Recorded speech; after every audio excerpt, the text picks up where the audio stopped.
retrouve sur une nouvelle vidéo derniers achats. J'ai vraiment beaucoup de choses à vous présenter, donc la vidéo va être très longue. On commence donc avec un jouet, l'histoire de changer un petit peu. Il s'agit d'un Spider-Man assez grand, comme vous voyez une trentaine de centimètres, en bon état, que j'ai récupéré dans un genre d'Emmaüs pour 1,50 €. Donc je l'ai rangé à côté de ma collection de DVD de super-héros. Et franchement, il est vraiment joli. Comme vous voyez, il fait le signe qu'il fait pour envoyer de la toile. Mais je trouve que ça donne un côté un petit peu métal à Spider-Man. Donc moi je le laisse comme ça. Et il est super beau gosse. Donc un jouet Spider-Man pour 1,50 €. On continue avec un comics que j'ai acheté 1 € dans le cadre des 48 heures de la BD. Donc dans ce cadre-là, il y avait plusieurs bandes dessinées à 1 € et celle-ci m'intéressait particulièrement. Il s'agit de Harlequin complètement marteau. Donc un comics que je n'ai pas encore lu. Je n'ai lu, on va dire, que le début. Et ça m'a fait un petit peu penser à un Deadpool version DC Comics. Avec une rupture du quatrième mur. Avec un côté un petit peu délirant qui part dans tous les sens. Mais je n'ai pas lu beaucoup de pages. J'ai dû lire une trentaine de pages pour voir vraiment ce que c'était. Donc on va feuilleter rapidement. Vous voyez, elle est vraiment vraiment, il y a beaucoup de pages. Je crois qu'il n'y a pas loin de 300 pages. Et les dessins sont vraiment très jolis. Bon, par contre, c'est du brochet. C'est-à-dire que la couverture est pas en dur. Et donc, forcément, ça s'abîme plus facilement. Donc ça, c'est un petit peu embêtant. Mais en même temps, bon, c'est pas non plus dramatique, puisque moi, une fois que je l'ai lu, je vais la ranger bien soigneusement et elle ne bougera pas. Donc, pas de souci. Avec sur la couverture, donc, Harley et le Joker. Je crois que le Joker n'apparaît pas dans le comics, il est seulement sur la couverture. On retrouve par contre le personnage de Poison Ivy. Je l'ai vu, voilà, elle est là, vous voyez. Poison Ivy, qui est une grande amie de Harlequin. Donc Harlequin complètement marteau au prix de 1 €. Voilà, c'est écrit ici d'ailleurs, 1 €. Donc si vous la voulez, vous pouvez toujours aller voir dans les librairies proches de chez vous ou dans les magasins. Peut-être qu'il en reste encore, mais je pense que celles-ci sont parties assez vite. On continue avec un jeu PlayStation 4, Infamous Second Son, que j'ai payé 10 € en promo chez Micromania. Donc je vais vous lire le dos de la boîte et je vais vous donner mon avis sur le jeu puisque je l'ai quasiment terminé. Déchaînez vos pouvoirs. Les pouvoirs surhumains de Delsin Rowe sont entre vos mains. Exploitez toute la puissance de vos capacités prodigieuses et découvrez comment vos choix affecteront la ville et les gens qui vous entourent. Volez les pouvoirs des autres porteurs. Parcourez les toits de Seattle. Modifiez le déroulement de l'histoire. Donc c'est un jeu plus ou moins, enfin qui peut faire penser à des super-héros ou encore aux X-Men avec les pouvoirs. Le personnage de Delsin qu'on voit là, avec lequel j'avais un petit peu de mal au début. Et finalement, je le trouve très très bien. Il est assez rigolo, assez attachant. Et il y a un humour penser un petit peu à la série Misfits par moment, en peut-être un peu moins trash. Le doublage en plus de personnages est très très bon. Le gameplay aux petits oignons, les différents pouvoirs qu'on peut avoir se prennent très facilement en main. Et le jeu a une durée de vie quand même très correcte pour un jeu de ce type-là. En sachant qu'en plus il y a un système de karma, bon ou mauvais, qui fait que pour platiner le jeu, il faut le faire une deuxième fois en étant, si vous étiez gentil, en étant méchant et inversement quoi. Donc moi mon but là ça va être de le platiner, puisque je vais avoir terminé l'histoire principale. Et j'ai vraiment envie de platiner ce jeu parce qu'il m'a vraiment plu. Et j'ai quasiment tous les trophées bientôt.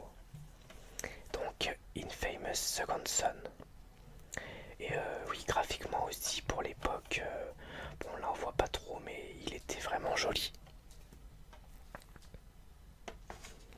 Et ensuite, un autre jeu PlayStation 4. Il s'agit en fait de deux jeux. Metro Redux, qui comprend Metro 2033 Redux et Metro Last Night Redux. C'est donc une compilation de deux jeux avec tous les DLC comme c'est inscrit ici. Il s'agit de FPS post-apocalyptique. Donc post-apo ça veut dire après la guerre nucléaire.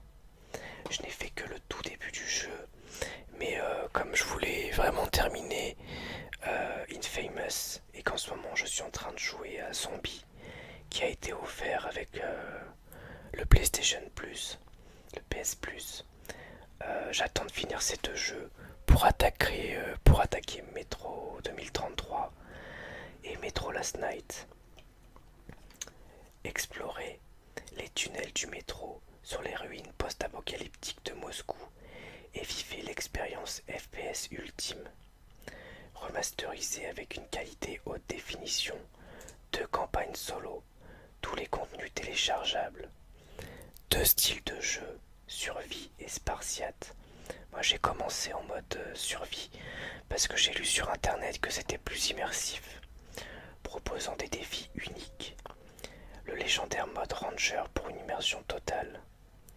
Metro Redux est inspiré du best-seller international Metro 2033 de Dmitri Glukovski. Donc un jeu dont j'ai beaucoup entendu parler. Comme vous le savez sûrement, moi je suis fan de tout ce qui est post-apo.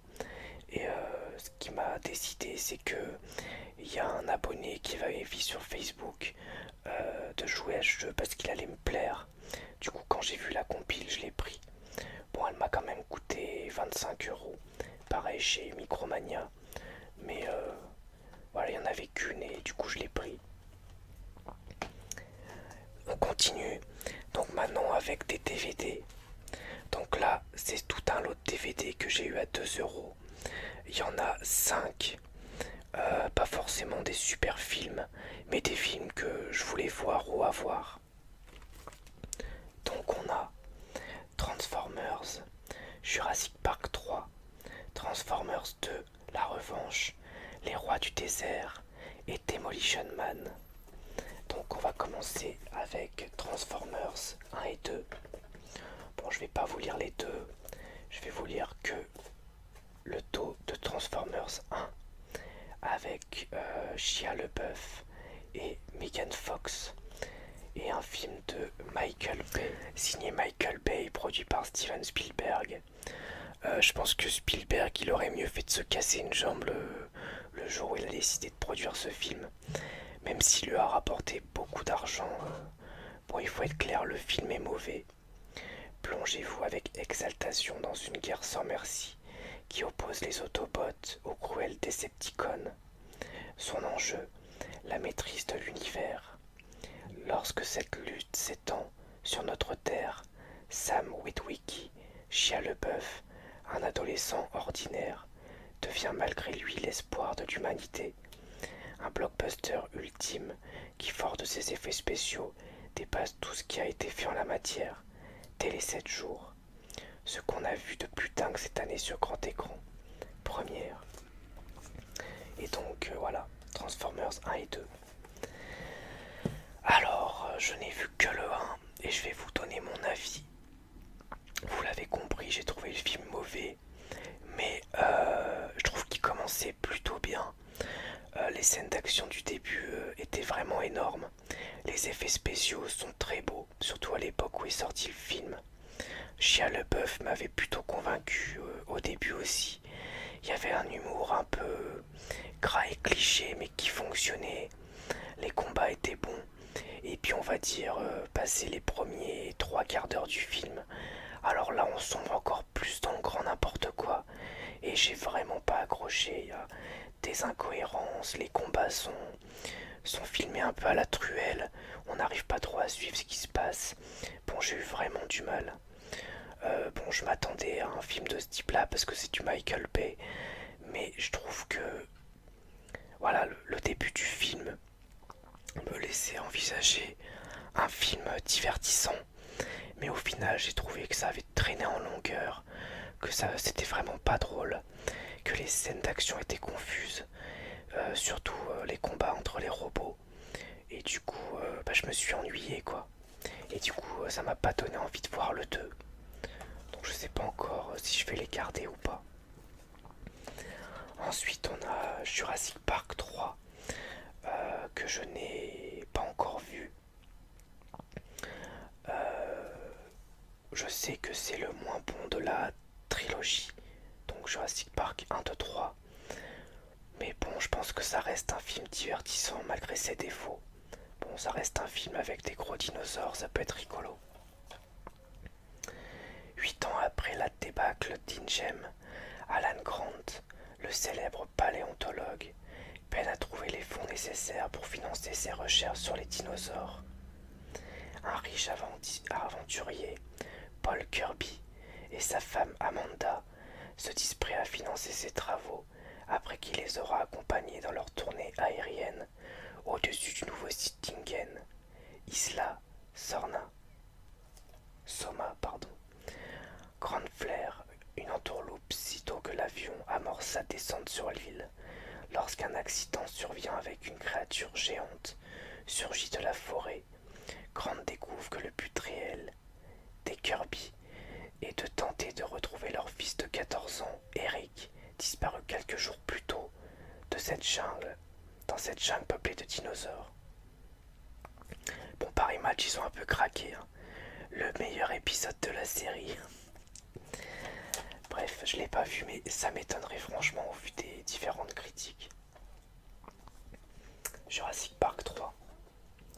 Ensuite, on a Les Rois du désert, qui est un film un petit peu satirique sur la guerre, avec George Clooney, Mark Wahlberg et Ice Cube. Je ne connais pas le film, mais il a des critiques relativement bonnes sur Sens Critique, qui est un site internet que j'aime beaucoup et sur lequel je me base souvent pour acheter ou non des films quand je les connais pas. Une parodie des figures imposées du film de guerre hollywoodien qui réjouit franchement l'œil et l'esprit. 4 soldats US frustrés par l'aboutissement du conflit du Golfe, cette guerre high-tech aux allures de jeux vidéo décide de prendre une petite revanche en montant une expédition secrète en vue de récupérer des lingots volés par Saddam Hussein au Koweït. Au cours de leur étrange périple dans le désert irakien, les 4 aventuriers découvrent pour la première fois le vrai visage de la guerre. Un film choc où Clooney, Wahlberg et Ice Cube, Saïd Taghmaoui Lahen, interprètent avec brio cette satire explosive où, tels les rois mages, nos GI sont ici plutôt guidés par une étoile en or massif, 28 carats. Désolé pour les erreurs de lecture. Vous me connaissez, vous savez que c'est pas du tout mon point fort. Et le dernier DVD du lot, Demolition Man, un bon film d'action, bien débile comme on savait le faire dans les années 90, avec Stallone et Snipe. Un film que j'ai bien aimé, avec un petit côté un petit peu nanar d'action à gros budget. Mais vraiment, il y a de très bonnes scènes d'action. Et j'aime bien le côté old school du film. Année 2032, dans la mégalopole de Los Angeles, Simon Phoenix, Wesley Snipes, dangereux psychopathe, s'évade du cryopénitencier. Face à ce tueur, seul un policier exceptionnel peut s'imposer, John Spartan, Sylvester Stallone. On ne résiste pas à Demolition Man. Le film offre à Stallone un de ses meilleurs rôles et apporte une vision nouvelle et spectaculaire de notre futur. Grâce au directeur artistique de Blade Runner, le producteur Joel Silver, 58 minutes pour vivre, L'arme fatale 1, 2, 3, 4 a conçu un film d'action original où l'affrontement Stallone-Snipe culmine dans une scène finale apocalyptique. Un film qui révélera également la belle Sandra Bullock, Speed, le droit de tuer. Donc, ces 5 films pour 2 € le tout. J'avais trouvé l'affaire sur un genre de site un petit peu comme Le Bon Coin. Enfin, en fait, c'était un groupe Facebook local vers chez moi avec où la personne faisait le film à 50 centimes et j'ai négocié 2 € les 5. Ensuite, Kaamelott, l'intégrale, livre 1. Donc ça fait longtemps que je voulais avoir les Kaamelott en DVD. Mon but c'est d'avoir évidemment les 5 livres parce que j'adore vraiment Kaamelott. J'ai trouvé le livre 1. Vous voyez, le roi Arthur, Alexandre Astier. Le livre 1 qui comprend donc 2 DVD plus un DVD bonus pour 5 € en magasin cash. Donc je l'ai pris direct parce que ça me paraissait un bon prix. Bon, malheureusement il est un petit peu abîmé, vous voyez, sur les côtés, mais je pense que c'est pas très grave, il est quand même en relatif bon état. Kaamelott, donc une série qui passait sur M6 à l'époque, qui me fait toujours beaucoup rire, qui se compose de petits épisodes un petit peu indépendants, mais enfin du moins pour les premiers livres, puisque le dernier livre se présente plus comme une genre de série. Et voilà, c'est une série humoristique vraiment très drôle, avec un humour un petit peu pince sans rire d'Alexandre Astier, quelqu'un que j'aime vraiment beaucoup, que ce soit pour ses spectacles, pour Kaamelott ou autre, ou même voilà, les discours qu'il peut tenir dans les médias, etc. Kaamelott, livre 1. On continue avec un film qui m'a un petit peu déçu parce que il avait des très bonnes notes critiques et en fait j'ai trouvé qu'il avait pas super bien vieilli. Je peux pas dire que c'est un mauvais film parce que j'ai quand même bien aimé, mais je l'ai trouvé en dessous de mon espérance. Il s'agit du film The Crow. Malheureusement la boîte est un peu abîmée, mais bon, ça je pourrais la changer. Avec Brandon Lee, qui est décédé d'ailleurs, me semble-t-il, pendant le tournage du film, avec un problème d'une arme en fait qui n'était pas chargée à plomb. Du coup il s'est pris une vraie balle, il est mort sur le tournage. Eric Draven, Brandon Lee et sa fiancée sont brutalement assassinés chez eux par un gang de criminels notoires. Un an après leur mort, un mystérieux corbeau ressuscite Eric de sa tombe et le ramène sur les lieux de l'assassinat. Doté de pouvoirs surnaturels et d'une vision exceptionnelle, Eric va se venger de ses agresseurs qui mettent la ville à feu et à sang. Interdit au moins de 12 ans. Donc le film m'a un petit peu déçu parce qu'en fait j'ai trouvé que tout était un petit peu sous-exploité. Les méchants sont méchants juste pour être méchants. Bon, Eric Draven, il veut sa vengeance, mais bon, il n'y a rien d'autre qui l'anime et le personnage, je l'ai trouvé assez vide. Hormis ça, il y a un côté gothique qui pourrait être sympa, mais qui est un petit peu kitsch en fait, je trouve. Surtout quand on voit Eric Draven se balader avec sa guitare et jouer sur les toits. Bon, franchement, c'est kitsch. Mais les scènes d'action sont plutôt pas mal. Et il y a de très bonnes idées. Surtout au niveau de l'histoire et certains passages de réalisation. Voilà donc The Crow avec Brandon Lee par Alex Proya. 1 € en magasin cash. Ensuite un film que j'ai eu pour 50 centimes. Le dernier des Rocky, enfin sans compter Creed qui est sorti au cinéma récemment. Il s'agit de Rocky Balboa, donc avec Stallone. La légende s'écrit jusqu'au dernier round. Donc moi je n'ai pas vu, je n'ai vu aucun Rocky pour l'instant. Je l'ai trouvé à 50 centimes en vide-grenier. Rocky Balboa a depuis longtemps quitté le ring. Le champion d'aujourd'hui s'appelle Mason Dixon. C'est un tueur. Alors que les organisateurs lui cherchent un adversaire à sa taille, la légende de Rocky refait surface. L'idée d'opposer deux époques et deux titans aussi différents enflamme tout le monde.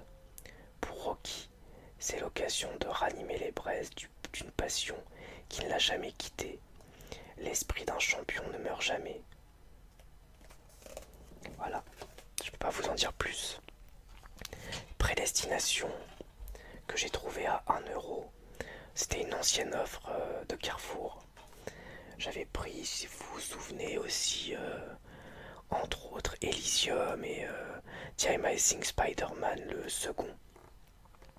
Et là, c'est Prédestination avec Ethan Hawke, un film sur le voyage dans le temps que je n'ai pas vu. Un agent temporel est pris dans une série de voyages dans le temps destinés à faire perdurer à jamais son action en tant que représentant de la loi.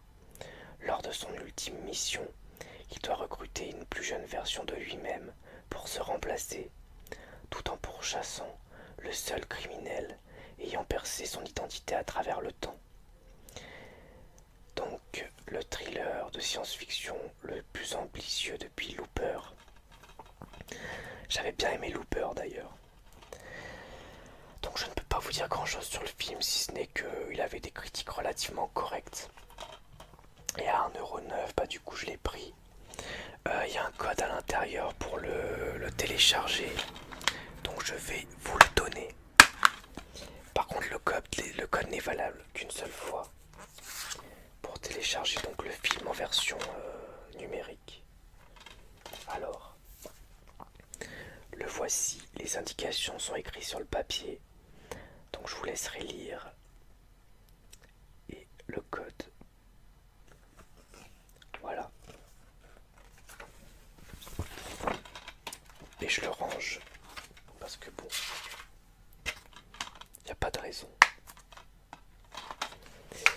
On continue avec 22 Jump Street. J'avais vraiment beaucoup aimé le premier qui m'avait fait exploser de rire. Le film est complètement débile. On est un petit peu dans un mélange entre du Miami Vice et du American Pie, on pourrait dire. Et ça marche vraiment bien.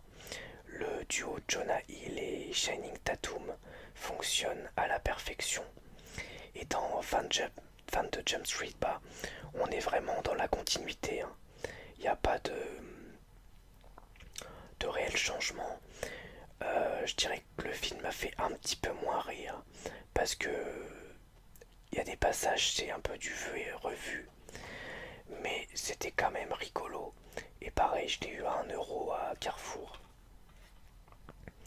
Après être retourné au lycée pour démanteler un réseau de trafiquants, les deux policiers, Schmidt et Jenko, retournent cette fois-ci à la fac pour démanteler un trafic de drogue. Le duo Channing Tatum, Jonah Hill déménage au 22 Jump Street et nous vous offre une suite qui repousse les limites du genre. La comédie qui va te donner envie de faire la fête toute l'année. Ensuite, 2 films. En fait, il y en a même 3 puisqu'il y a un 3e film en téléchargement avec un code que je vais vous donner. Il s'agit de Tempête de boulettes géantes et l'île des Miam-Nimo, Tempête de boulettes géantes 2. Je n'ai vu aucun des deux, mais pareil, ils ont bonne presse. Ce sont des bons films d'animation d'après ce que j'en sais. Donc à voir. Donc je vais juste vous lire le 1. Quand sa dernière réalisation s'envole dans les nuages après avoir détruit la place du village, Flint croit légitimement que sa carrière d'inventeur est terminée. Puis l'impensable arrive. Il se met à pleuvoir des cheeseburgers. Sa machine fonctionne vraiment. Cependant, lorsqu'elle commence à n'en faire qu'à sa tête, Flynn doit enrôler la présentatrice météo, Sam Sparks, pour l'aider à trouver une façon d'enrayer la machine et limiter les dégâts. Donc je vais vous donner le code pour que vous puissiez télécharger Tempête de boulettes géantes 1 et 2 et puis un autre film. Donc par exemple dans les autres films il y a Fury, Equalizer, Amazing Spider-Man, Pixel, Chappie, Sextape, puis il y en a plein d'autres. Donc le code pour Tempête de boulettes géantes le voici. Et le code pour l'autre film parmi 25 titres le voici. Bon, les codes sont valables qu'une seule fois. N'hésitez pas à me dire si vous les avez utilisés. Ça me ferait plaisir de le savoir. Et on continue donc avec Rencontre du troisième type de Steven Spielberg avec les éditions Atlas, le numéro 1. Les plus grands films de science-fiction. Un film culte que j'ai vu mais il y a longtemps et qui ne m'avait pas plus marqué que ça parce que je pense que je l'ai vu un peu trop jeune et je pense qu'il faut savoir remettre aussi le film dans son contexte. Des gens tout à fait ordinaires, François Truffaut, Richard Dreyfuss, se retrouvent confrontés à l'invraisemblable jusqu'à la rencontre finale avec un vaisseau spatial et ses occupants. Ce film de Spielberg nous dépeint l'éruption soudaine de l'extraordinaire dans le quotidien en mêlant effets spéciaux et poésie. Un classique à la fascination intacte, véritable pierre angulaire de l'œuvre de Steven Spielberg. Ensuite, on continue avec Thomas et Amoureux, un véritable ovni je trouve dans le cinéma. C'est un film je crois qui est belge, me semble-t-il, qui commence avec une scène presque pornographique avec un personnage virtuel qu'on peut voir là, dont je ne me souvenais plus du tout. Voilà, on peut la voir aussi ici et ici. Mais le propos du film est tout autre, puisqu'il s'agit de Thomas qui est agoraphobe et qui se retrouve... voilà, enfin son psy en fait lui impose quelque chose qui va réellement bouleverser sa vie. Bon, il se passe plein de choses et on voit en fait la vie de Thomas par le biais d'un internet du futur un petit peu imaginé à l'époque début 2000 avec entre autres de la réalité virtuelle, toutes ces choses là. Et voilà, j'ai passé vraiment un bon moment devant ce film qu'en plus j'ai trouvé intéressant. Bon, il a un peu vieilli par moments, mais pas tant que ça. Surtout que je pense que le film a eu relativement peu de moyens et il arrive à rester crédible. Donc c'est fort. Thomas a une trentaine d'années et souffre d'agoraphobie. Depuis 8 ans, il reste délibérément enfermé chez lui. Ses seuls contacts avec l'extérieur se font à travers son visiophone. Mais Thomas est seul et Clara, sa partenaire virtuelle, ne lui suffit plus. Un film très réussi qui évoque l'amour, le réel et le virtuel dans un futur pas si éloigné que ça. Voilà un film que je vous recommande grandement, puisque en plus assez méconnu. Et j'aimerais que dans le cinéma francophone on ait plus d'ovnis de ce type.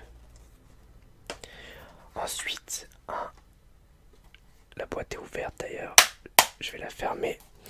Un blockbuster pur et dur, Jurassic World, que j'ai eu au prix de 2 euros en vide-grenier. Donc j'étais content de l'avoir à ce prix-là parce que j'avais failli l'acheter à 10 euros en magasin. Et en le revoyant, en fait, il est en dessous de mon souvenir, moins bon. Pourquoi il est moins bon? Parce que le film est bourré de clichés et d'incohérences. Et qu'en le revoyant, je m'en suis rendu compte. Je m'en étais pas rendu compte avant.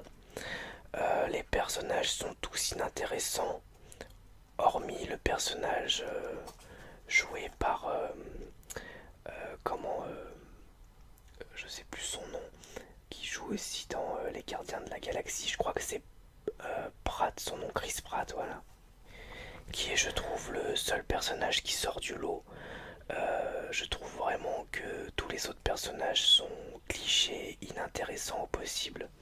Les enfants sont insupportables.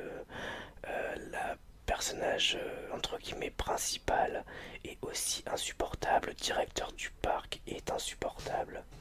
Bref, j'avais deviné aussi un gros twist du film bien avant en fait que ça arrive. Donc du coup, bon, c'est pas forcément hyper gênant, mais en le revoyant, je me suis dit que c'était encore plus évident en fait. Mais bon, le film a quand même pas mal de scènes assez cool et il reste tout à fait divertissant. C'est un film que je suis très content de posséder et que je suis encore plus content d'avoir eu à 2 euros. Mais bon voilà, vous avez compris, hein, c'est pas le film du siècle non plus. Et on continue. Et je pense que je vais m'arrêter après ce film. Le reste des achats sera dans une prochaine vidéo derniers achats. On continue avec Monstre Academy, Disney Pixar, que j'ai eu au prix de 20 centimes. Oui, vous avez bien entendu. En fait, c'était un lot qui comprend d'autres films que je vous présenterai donc dans la prochaine vidéo. C'était à peu près 1 euro les 8 DVD. Il y a 2 DVD que j'ai offert à des collègues. Donc en fait, il m'a coûté moins de 20 centimes. Donc Monstre Academy, la suite, ou plutôt le préquel de Monstres et compagnie, un film Pixar. Donc moi j'aime vraiment vraiment beaucoup Pixar. J'ai re-regardé ce film, je l'ai re-regardé avant-hier et voilà, j'ai vraiment beaucoup rigolé. Je trouve que c'est un très bon film d'animation qui est fidèle à l'ambiance, à l'univers de Monstres et compagnie, avec un côté un petit peu film pour ados qui est vraiment rigolo. Et voilà, le film est assez malin et s'en sort vraiment très bien. Même quand il n'était qu'un tout petit monstre, Bob Razowski rêvait déjà de devenir une terreur. Aujourd'hui, il est enfin en première année à la prestigieuse Monstre Université où sont formés les meilleurs terreurs. Son plan de carrière bien préparé est pourtant menacé par sa rencontre avec Jack Sullivan, dit Sully, un vrai crack qui a un don naturel pour terrifier, aveuglé par le désir de prouver l'un à l'autre qu'ils sont imbattables. Tous deux finissent par se faire renvoyer de l'université. Pire encore, ils se rendent compte que s'ils veulent que les choses aient une chance de rentrer dans l'ordre, ils vont devoir travailler ensemble. Et avec un petit groupe de monstres bizarres et mal assortis. Un retour en arrière unique et hilarant sur les bancs de Monstre Academy. Bon, écoutez, moi je vais arrêter là la vidéo. Donc j'espère qu'elle vous aura plu. J'ai encore essentiellement des DVD à vous présenter, à moins que je fasse d'autres derniers achats d'ici la prochaine vidéo. Donc il reste 1, 2, 3, 4, 5, 6, 7, 8, 9, 10, 11, 12, 13, 14, 15, 16, 17 DVD. Donc vous voyez, on n'en a pas encore fini. Mais j'espère en tout cas que cette vidéo dernier achat vous aura plu. Moi je vous dis en tout cas à bientôt pour une nouvelle vidéo ASMR. Et merci encore une fois à tous pour votre soutien. Au revoir.